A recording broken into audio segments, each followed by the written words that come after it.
Okay, part three. We did miss one question. If you met a family that was mixed, do you know or think that they as a whole feel close to South Africa or Europe?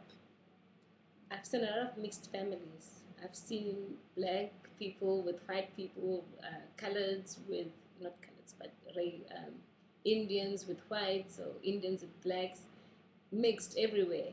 And we actually have a large population of coloreds, which is a mixture of two races. Yeah, I mean, it's normal. Yeah. Um, I think I think that they as a whole would feel close. If they're from South Africa, they were born in South Africa, they're South African.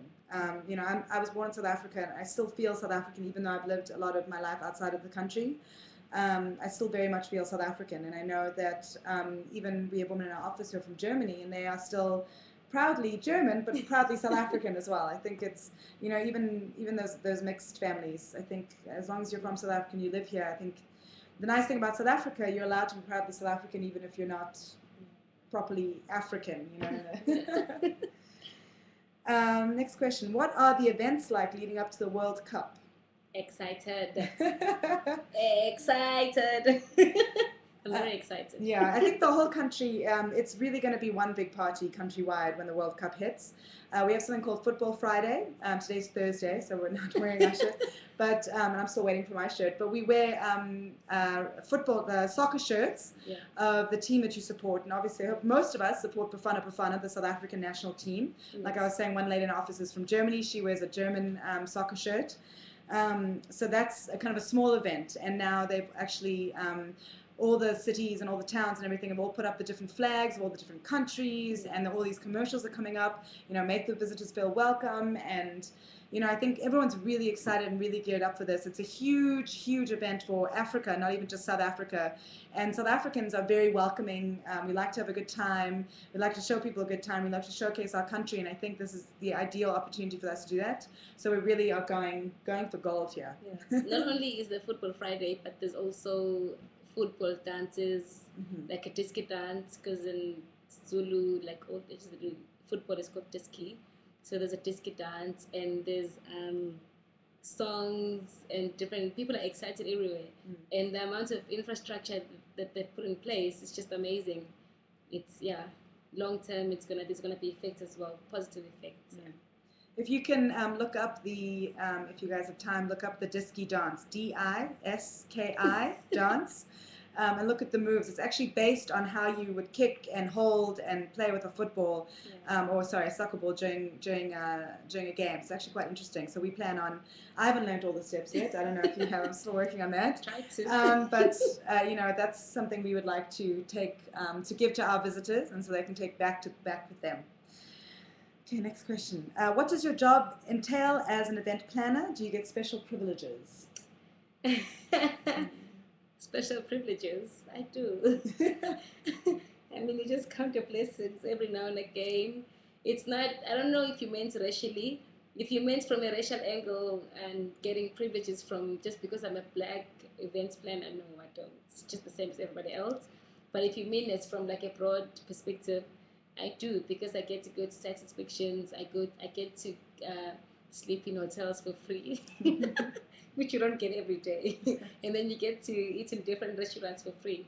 It's quite nice, and you get to sit down with people and talk about their ideas, putting them into action, sitting down and finding out what they need, listening to the other person, like putting together one huge event which is successful. I mean, that's just worth it for me. And as event planners, we do conferences and events, and our job entails a lot of work leading up to the event, obviously, a lot of planning. I mean, all the events require decor, audio visual, staging, entertainment, food, the venue. And then if you're planning a conference, there's also all the sessions, there's the program, there's the speakers, there's, the collateral that you have to hand out the conferences, there's registration. There's a lot going into that, and a lot of that is desk work planning it, and then when you're on site, it's a non-stop, literally 24 hours you're on site, for however long the conference or the event is, to make sure that everything happens the way you've planned it to happen. It's also working a lot with the client, because the clients often have their own ideas, which is great, that's what we feed off of, but clients can also be very difficult, so a lot of what's entailed being an event planner is actually working with different personalities and making sure that you can mesh with other people, because you're also working with a lot of other suppliers who provide the decor, provide the audiovisual, who provide the food, the catering. A lot of these people can be divas in this industry, and it's also working with these people and working with your client to make sure they're happy, but you're also happy and that your company is represented, that you're not selling your company short based on your client's budget or something like that. So there's a lot of that that we deal with, and that's sometimes the most exhausting part of the job. Yeah. And yeah, basically the most important privilege is that you get to work with different people and you interact and you learn different things, different ways of thinking. It's just exciting, because when we do research, like how we did for one conference, you actually learned a lot about South Africa, things you didn't know. Because I might be based in Durban, but I actually don't know what's happening in other provinces. That's just nice. And other special privileges, the company that we work for, the larger parent company that owns us, owns a lot of hotels, they own a lot of restaurants, so we do just get discounts, we do get to stay for free at a lot of places. So in that way, it is nice. Just because of the company that we work for, we're actually quite well known within the country. And to travel yes, for free. and travel for free as well.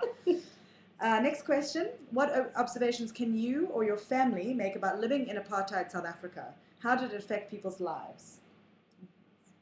Good or bad, it's just, thank God it's over once again, because it's just, it's, I wish you could see the biographies that people have wrote, or the videos. It's just, it makes you emotional. When I went to the Hector Peterson Memorial and you'd see those names written down and about the people that passed away, like 13-year-olds that died, and it's just young children. It's just the effects. Like some people are even forgiven those people that killed them. There's even a system that's called truth and reconciliation. I don't think it worked to some extent, because some people didn't speak the whole truth, and some families are still looking for their siblings. They're still looking for their fathers. They're still looking for their, relatives and stuff. And it's nice to know that a person passed away and this is their tombstone. For some people, they don't even know where these people were buried. They can't even find the bones. It's just, thank God it's over. Yeah. Next question, is discrimination still a major issue in South Africa? Do apartheid laws still exist? No, they don't exist anymore. They were, I don't know if I would say banned a long time ago, but we now have a constitution and we have rights, like for each and every person. We have rights like right to healthcare, free healthcare, right to free education, right to a lot of different things. I mean, I know of schools where you get free education, but it's just that you can choose. It's an option. You do get some private schools that are quite expensive, but we do have a constitution in place that guides everything that we do. I think discrimination in some ways. Sorry, you can. Discrimination, yeah.